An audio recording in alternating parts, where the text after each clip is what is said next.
देखो यह कक्षा 10 का संस्कृत का दूसरा पाठ है, ठीक है ना। दूसरे पाठ का एक पहला है, हुआ है पहला और दूसरा, दो पढ़ेंगे फिर दो दूसरे में मिल जाएगा और एक बचेगा वो तीसरे में मिल जाएगा, ठीक है। यहाँ देखिए सबसे पहले लिखा है नीरताम नीचो स्मृति त्वम खेदक उप कटापी माकृत था अनंत सहस हृदय यत्र परेशान गुण ग्रहिता से। और दूसरा है नीर क्षीर विवेके हंस आलस्य त्वमेव तनुसम क्षेत विश्व स्मृत धनुधान्य कुल व्रतम परिपालिक क हो जाएगा। इसका मतलब होता है नीरता माने होता है बहुत ज्यादा या बहुत ही, तो नीरता माने होता है बहुत ज्यादा भी होता है, बहुत ज्यादा हो जाएगा। नीचो नीचो माने होता है नीचा, नीचो माने नीचा, स्मित माने हो ऐसा, नीचा स्मित माने होता है हो ऐसा, यानी नीरताम नीचो स्मृति। तो माने तुम, तो माने खेद माने होता है दुख, क्या होता है दुख। कूप माने कुआं, कूप माने कुआं। अब इतने का मतलब देखिए कि पहले ऐसे इसका मतलब समझिए कि कभी कह रहे हैं कि हे कुआं, हे कुआं तुम बहुत नीच हो, गहराई में हो, ऐसा सोचकर कभी उदास मत होना, ऐसा सोच के कभी उदास मत होना। कुआं बड़ी गहराई में होता है, कुआं बड़ी गहराई में होता है, तो वह सोच के उदास होगा कि वो सारे लोग ऊपर धरातल का आनंद ले रहे हैं, मैं गहराई में चला गया हूँ। तो कभी कह रहे हैं कि हे कुआं तुम बहुत नीच हो, यानी बहुत गहराई में हो, ऐसा सोच के कभी उदास मत होना। तो नीरता माने बहुत ज्यादा, नीचो स्मृति यानी नीच हो ऐसा, तो माने तुम, खेद माने दुख, कूप माने कुआं, कदापि माने कभी भी, कदापि माने माँ माने मत, कृथा माने करो, माँ माने मत, कृथा माने करो, यानी हे कुआं, हे कूप यानी हे कुआं, कूप माने कुआं, तुम बहुत ही ज्यादा गहराई में हो यानी नीचे हो, ऐसा सोच के कदापि माने कभी भी दुख मत करो। यह चूंकि गद है, गद नहीं है पद है, पद में अपना भाव देना होता है, लिखा कुछ और होता है लेकिन अपने भाव से उसको एडजस्ट किया जाता है, सेटिंग बनाया जाता है।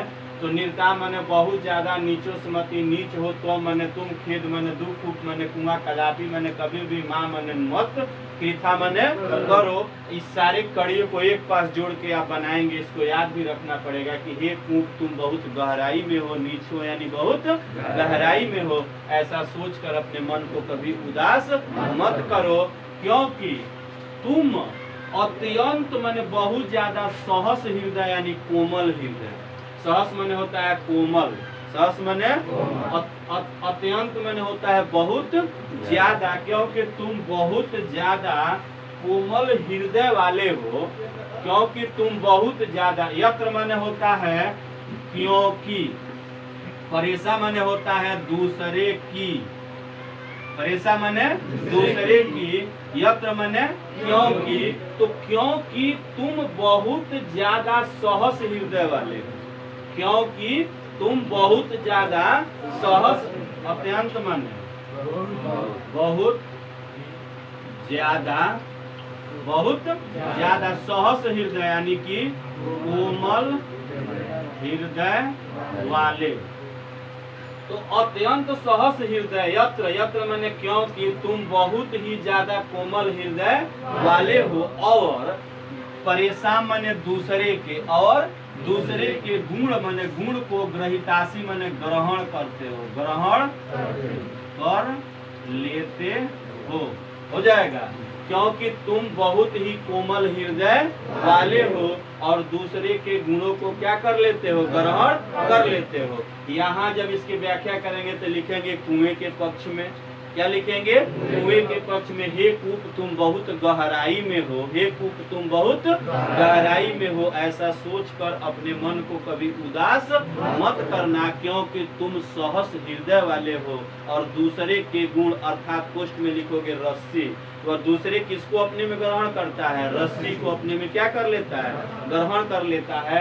क्योंकि तुम दूसरे के गुण अर्थात रसी को अपने में क्या कर लेते हो, ग्रहण कर लेते हो, अर्थात मिला लेते हो। फिर देखो निर्ताम बहुत ज्यादा नीचो स्मृति नीच हो ऐसा, तो मैंने तुम खेद मैंने दुख कूप मैंने कुआं, हे कुआं तुम बहुत नीच हो ऐसा सोच कर कदापि मैंने कभी भी माँ मत कीर्ता मैंने करो, खेद मैंने दुख अपने मन को कभी दुख मत करो। अत्यंत मैंने बहुत ज्यादा सहस हृदय यानी कोमल हृदय वाले, यत्र मैंने क्योंकि तुम बहुत ही ज्यादा कोमल हृदय वाले हो, और दूसरे को परेशान मैंने दूसरे के गुण ग्रहित था, दूसरे के गुणों को क्या कर लेते हो, ग्रहण कर लेते हो। इतना हो जाएगा। रुको दूसरा देखिए, लिखा है कि नीर क्षीर विवेके हंस आलस्य त्वमेव तनुष चेत विश्व स्मित धनुधान्य कुल व्रत परिपालित। यहाँ हंस की विशेषताओं को पहले नंबर बताया गया है। हंस की विशेषता क्या होती है कि अगर हंस को दूध और पानी एक में मिला के दे दिया जाए तो वह दूध और पानी को अलग कर देता है, दूध और पानी को अलग कर देता है। यह विशेषता आपको याद रहेगा। लिखा है कि नीर माने होता है जल, क्षीर माने होता है दूध। पर्यायवाची भी पूछता है तो आप इसको याद रखेंगे, जल का पर्यायवाची नीर भी होता है, दूध का पर्यायवाची क्षीर होता है। नीर क्षीर विवेके माने अलग करना, अलग करना। हंस माने हंसे होता है, स्व में आ लगा है ना, इसका हो गया आलस। आलस माने बुझते हो, आलस होता है ना, कोई काम करने का मन नहीं करता है, उसी को क्या कहते हैं, आलस कहते हैं। तौमेव माने तुम ही, और तनुषा माने करते हो, चेता माने यदि, यही ना होता है। तो हो गया नीर क्षीर विवेक हंस आलस्य, हे हंस, हे हंस, तौमेव तुम ही, तनुषा माने करते हो, चेता माने यदि, यदि तुम ही करते हो नीर और क्षीर को विवेक करने में, क्या करने में, अलग करने में, आलस्य माने आलस, यानी हे हंस यदि दूध और जल को अलग करने में तुम ही आलस्य करते हो। फिर देखो तनुषा माने चेता माने यदि, हंस आलस्य यानी हे हंस यदि, तौमेव माने तुम ही, यदि, यदि हे हंस यदि तुम ही दूध और जल को अलग अलग करने में आलस्य करते हो जाएगा। यानी हे हंस यदि तुम ही दूध और जल को अलग अलग करने में आलस्य करते हो, तो विश्व स्मित धनुधान्य, यानी विश्व मैंने संसार में, स्मित दूसरा धनुधान्य मैंने कौन, यानी संसार में दूसरा कौन, इसको याद करना पड़ेगा। संसार में दूसरा कौन, कुल व्रत। कुल व्रत क्या होता है, अपने खानदान के कर्तव्यों को अब आगे बढ़ाना कुल व्रत कहलाता है। अपने खानदान के, अपने कुल के, व्रत का मतलब होता है संकल्प, व्रत का मतलब होता है संकल्प। हमारे पूर्वजों ने एक संकल्प लिया कि हम यह काम करेंगे, और उसी व्रत को अगर आप आगे बढ़ा रहे हैं तो इसको बोलते हैं कुल व्रत। हमारे परिवार वालों ने संकल्प लिया कि हर साल नवरात्र में हम दुर्गा जी की पूजा करेंगे, तो हम भी उस कुल के व्रत को क्या कर रहे हैं, आगे की तरफ बढ़ा रहे हैं, इसी को बोलते हैं कुल व्रत।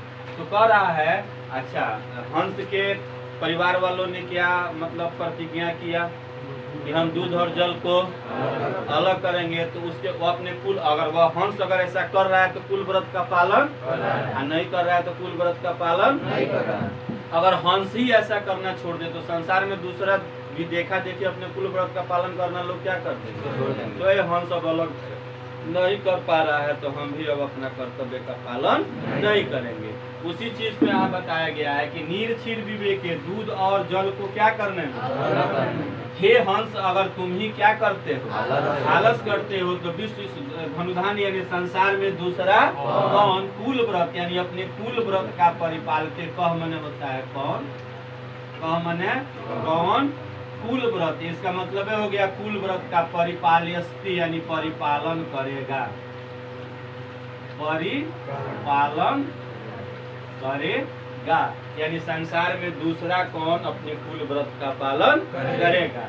फिर यहाँ से देख लीजिए नीरताम निचोस्मति त्वम खेदक उप कदापि माँ कृता, यानी कि तुम बहुत नीचा हो ऐसा सोचकर कभी मन को उदास मत करना, क्योंकि तुम अत्यंत सहस हृदय, अत्र माने क्योंकि, परेशान माने दूसरे के, गुण ग्रहिता माने गुण को ग्रहण करते हो, क्योंकि तुम अत्यंत सहस हृदय यानी कोमल हृदय वाले हो और दूसरे के गुण अर्थात रस्सी को क्या करते हो, अपने में ग्रहण कर लेते हो। इसको दो चीजें लिखी जाती है, पहला लिखा जाएगा कुएं के पक्ष में, पहला लिखा जाएगा। तो जब आप कुएं के पक्ष में लिखेंगे तो लिखेंगे हे कुएं, हे कूप, तुम बहुत गहराई में हो, तुम बहुत गहराई में हो ऐसा सोचकर कभी मन को उदास मत करना, क्योंकि तुम अत्यंत सहस हृदय वाले हो, तुम दूसरे के गुण यानी दूसरे को, दूसरे के आगे लिख दोगे कोष्ठ में, दूसरे को किसको अपने मिला रहा है, रस्सी को, यानी दूसरे को यानी रस्सी को अपने में क्या कर लेते हो, मिला लेते हो। और नीचे लिखोगे सज्जन व्यक्ति के पक्ष में, पहला तो किसके पक्ष में लिखे थे, और दूसरा तो कुआं के पक्ष में तो दिया था, तुमने उसको पढ़ के लिख दिया, और सज्जन व्यक्ति के पक्ष में अपने पास से लिखना है। तो सज्जन व्यक्ति के पक्ष में कैसे लिखोगे,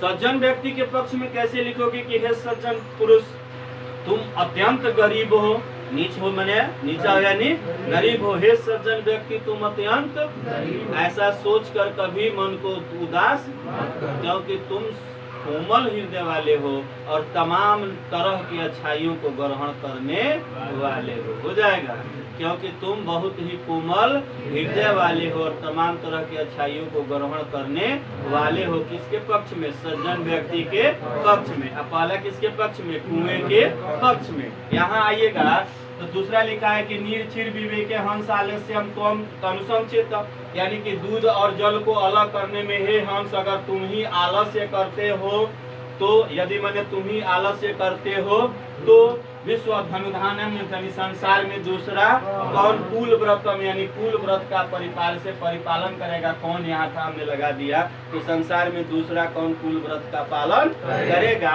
यानी हे हंस यदि तुम ही दूध और जल को अलग करने में आलस्य करते हो तो संसार में दूसरा कौन कुल व्रत का पालन करेगा। अब यह होगा किसके पक्ष में, हंस के पक्ष में। किसके पक्ष में, अब किसके, अब सज्जन व्यक्ति के पक्ष में लिखोगे, किसके पक्ष में, यानी हे सज्जन व्यक्ति, हे सज्जन यदि तुम ही अपने मर्यादाओं का पालन नहीं करते हो, यदि तुम ही अपने मर्यादाओं का पालन नहीं करते हो तो संसार में दूसरा कौन अपनी मर्यादा का पालन करेगा। यह हो जाएगा सज्जन व्यक्ति के पक्ष में। इस तरह से दो याद करना, दो कल आपको बता दिया जाएगा, ठीक है।